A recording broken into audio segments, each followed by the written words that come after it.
প্রথম দাবি, প্রধানমন্ত্রী শেখ হাসিনাকে ছাত্র নাগরিক হত্যার দায় নিয়ে জাতির কাছে প্রকাশ্য ক্ষমা চাইতে হবে।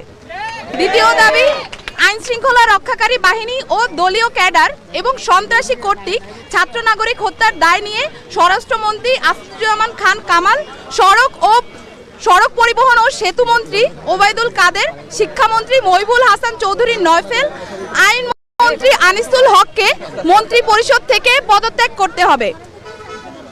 ইন্টারনেট শাটডাউন করে দেশে ডিজিটাল ক্র্যাকডাউন করায় তথ্য প্রতিমন্ত্রী জুনায়েদ আহমেদ পলককে পদত্যাগ করতে হবে। আন্তর্জাতিক মিডিয়ায় শহীদ শিক্ষার্থী এবং আন্দোলনরত শিক্ষার্থীদেরকে ড্রাগ অ্যাডিক্ট বলে কুরুচিপূর্ণ ও মিথ্যা বক্তব্য দিয়ে এবং আন্দোলনকে ভিন্ন খাতে প্রবাহিত করার চেষ্টা করায় তথ্য প্রতিমন্ত্রী মোহাম্মদ এ আরাফাতকে পদত্যাগ করতে হবে। ঢাকা